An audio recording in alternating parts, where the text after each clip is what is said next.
finally coming to learn. It says a lot of the Muslims who commit terrorist attacks in Europe do fit that profile. But in contrast, it says American Muslims are wealthier, better educated, and better integrated because the United States does a good job of absorbing immigrants, so forth and so on. It says, nonetheless, recent investigations have run across Americans suspected of being operatives of Al-Qaeda and its allies who were trained overseas, and in several cases allegedly conspired with top terrorism bosses. It says that basically a larger trend has emerged that is not surprising, but it's disturbing. It's saying that these Muslims may be middle class, might even be higher class, and they are still wanting to do attacks against the United States of America in the name of Islam. It says, and socioeconomic success will not necessarily prevent Americans' radicalization. Go figure. Well, look at Obama. Oh, excuse me. Osama, what's the difference? Look at Osama. Osama bin Laden, one of the richest men in the world, right? A Saudi, basically his family owned so many interests, and he became radicalized. Why? Was he poor and starving? Not at all. A rich man. And this is exactly what we have in the United States. It says the underclass argument is not enough. Amen. There's something else to it. So what's their answer? Well, they don't have an answer. It says, but I'll show you the best answer. And you see the title, Bowing to Who? In 2005, the Bush administration, you think they would have come up with something a little bit better. They came out with this idea, somebody did, after the fall of the Soviet Union, you know, in the 90s. They began after 2001, September 11th, to revamp the CIA and all of these special interests in the government, security interests, to fight Islamic terrorism. What was their main goal? Stated in a report in the U.S. News and World Report. I think it was in April 2005. Big, long spread. You know what their number one way, Brother Hamoudi, to fight Islamic terrorism was? You know what they said? They said, people, the number one way to fight Islamic terrorism and radicalism is to promote moderate forms of Islam. That's the biggest joke I've ever heard. Well, what is the bright and unpromising Obama administration saying? I quote, "We don't do enough about fostering a counter-narrative." Let me repeat that. It takes a PhD just to put that into a sentence. We don't do enough about fostering a counter-narrative, said Matthew Levitt, a former anti-terrorism official for the Treasury Department. He says, competing for space with the radicalizers and challenging their radical ideologies is the key.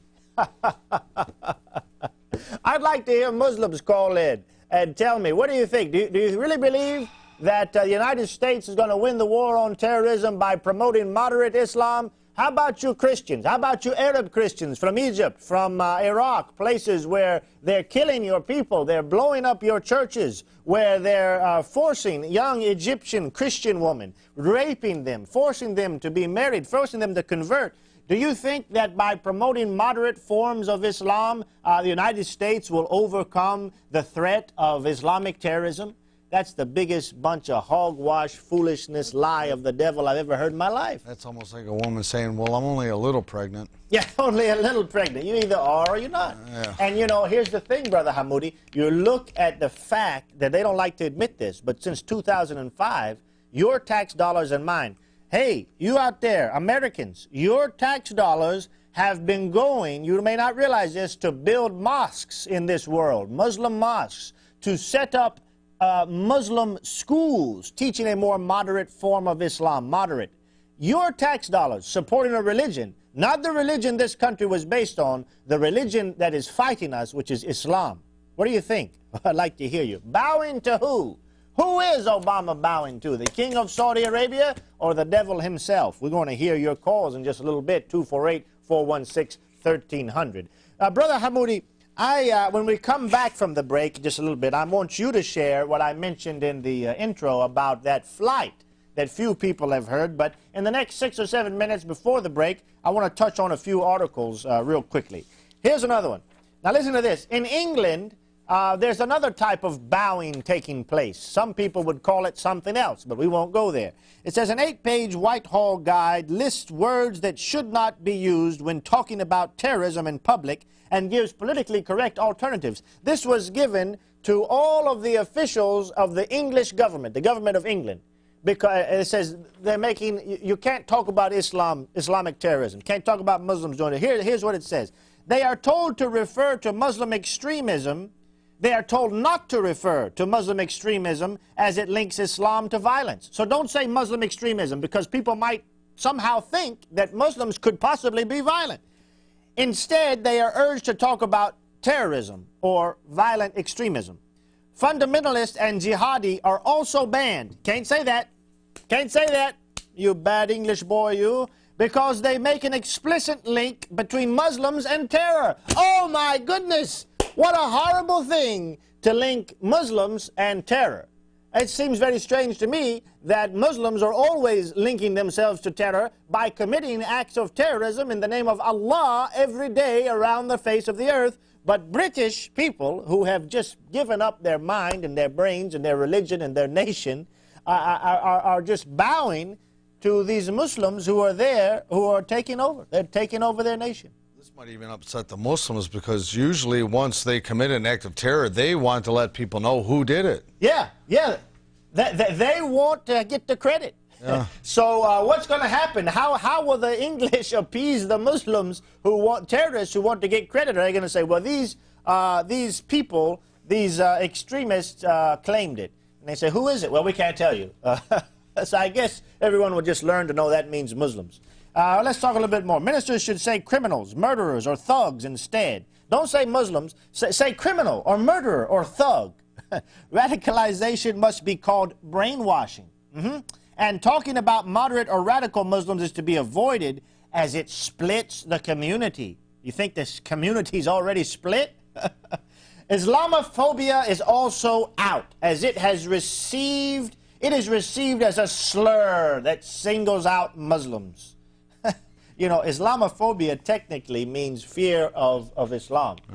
Well, you know, I wonder if that's a bad thing when you're an Egyptian Christian who is constantly receiving death threats by Muslims in the name of Islam. You know, they make it out like Islamophobia is a bad thing. Well, if there wasn't anything to be afraid of, you wouldn't have Islamophobia, Muslims. Well, what do you think about that? We've got a lot more articles. I'm just going to touch on one more before we go to the break. And if you call, we won't be able to get through all of them. Maybe Muslims want to call, so we won't get through all of the articles their compatriots are making. But there is one more article I want to share quickly before the break. I know we have at least one caller waiting. After the break, we'll begin to take those calls. But let me share this article, because this is one that I don't think is being reported, but it's very interesting. Binghamton, New York. Those who lived and studied with Abdul Salam al-Zahrani, the Saudi student who police say killed a religion professor, Richard T. Antoon, say he was confrontational and even threatened one roommate with a knife. It's interesting, this Saudi national murdered a professor who married a Jewish woman, but I don't think he was Jewish. He was kind of, you know, pluralistic. Anyways, this professor happened to be the one that was going to help review this guy's dissertation. The Saudi guy was 40-some years old. He wasn't doing too good in school, and so, as his roommates say, he just blurted out one day, "I just feel like destroying the world," and so forth and so on, and he had basically threatened people.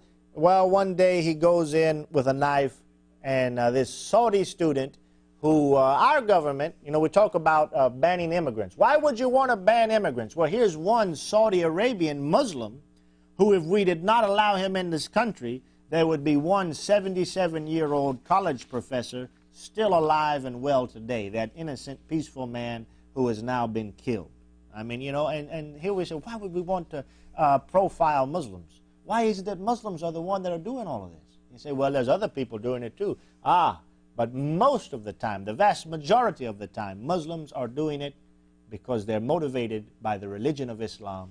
And like Nidal Malik al-Hassan, he admits it, he teaches it, he claims it, and he is a picture of what Islam should be today. Don't take my word for it. take the word of his, one of his religious leaders, what is it, Anwar, the guy in Yemen, one of his clerics who was in America, who was very radical, and many, many other Muslim leaders around the world who said Nidal Hassan is a hero. What he did was perfect. That's exactly what any Muslim should do. How could they do anything else if they were in the same situation? This is Islam. Well, we have a lot more to say, and I want to share a few more articles with you, but we're about to go to the break. Let me just mention this one thing in the last minute before the break, and then we're going to go to Brother Hamoudi and your calls at 248-416-1300 here at News and Views. Interesting enough, you know, Spain, Brother Hamoudi, was taken over by the Muslims for some 400 years. By the way, how did it get taken over, you know? Muslims are always crying about the Jews being in Israel. And they say, this is our land, Arab land. Well, wait a minute. How did the Arab Muslims get Israel?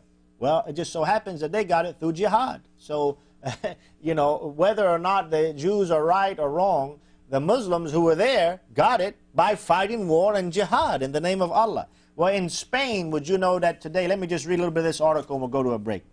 Spain, Catalina, Islamic moral brigades impose Sharia law. This is Spain. Listen, the reported capturing of a Muslim woman in Tarragona and the issuing of a stoning sentence for adultery by religious fanatics are a gauge of a phenomenon that already appeared in Holland and France, and which is now taking root in Catalonia, the creation of Islamic moral brigades by fundamentalists who claim the role of judges and police officers imposing strict observance of Sharia or Islamic law.